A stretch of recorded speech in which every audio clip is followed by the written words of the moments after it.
Hey there again, and welcome to week 2 of our discussion on simplicity, the freedom of letting go, and on this Lenten series of a shared practice together with the community here of Lakeside. I'm Troy Bronsink. It's good to be back with you.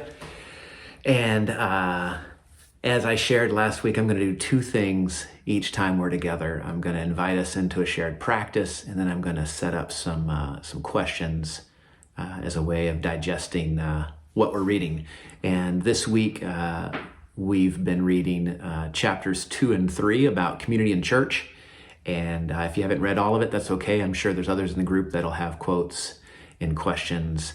But I'd like to orient our practice today around some of what Father Richard describes when he's describing community. And one of the things he says is that communities often lead by self-control instead of self-surrender. And so he talks about developing a practice of surrender, a practice of consenting to God's presence. Right now, just notice how strange it would be, just try this with me, how strange it would be to think that with each breath, God is consenting to your own presence.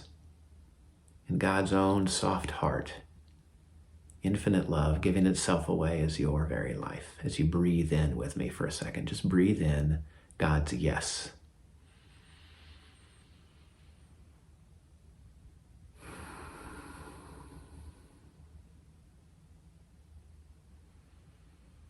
Breathing in God's yes. And we're just going to kind of settle into this practice for a second.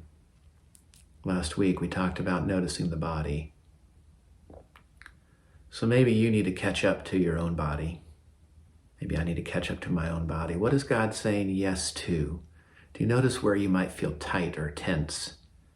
Where you might be anxious? Where you're just so weary? And breathe in God's yes to that tightness and weariness. God is still breathing you into existence, sustaining you through and through and through and through and through. Tightness and anxiousness and burden and all. Breathing in God's I love you.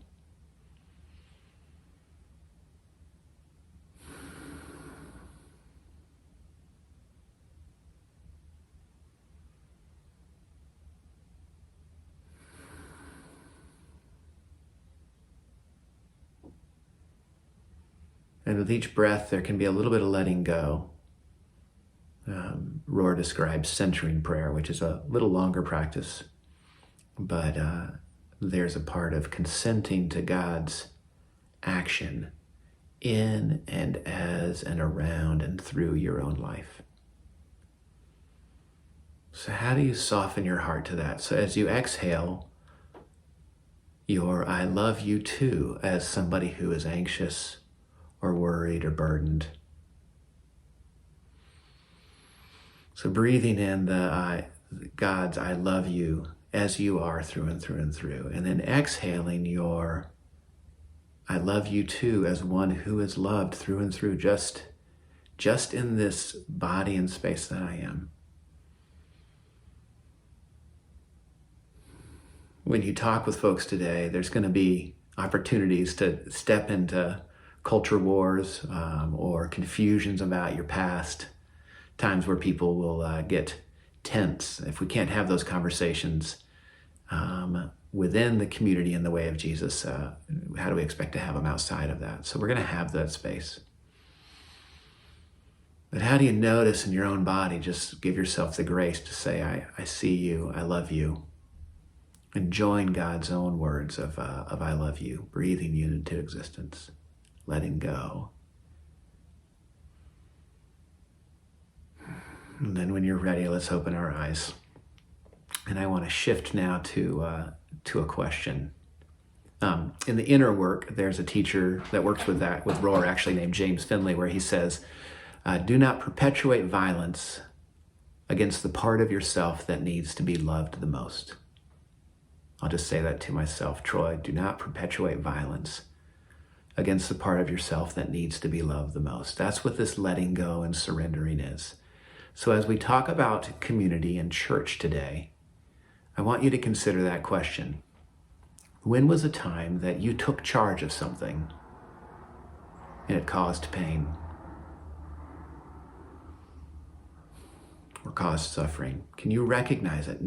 This is not to say it was bad even. We don't know yet. We don't know. We're not getting to that point of saying, am I good or bad? St. Francis has this phrase, may I bear the weight of being neither good nor thought good.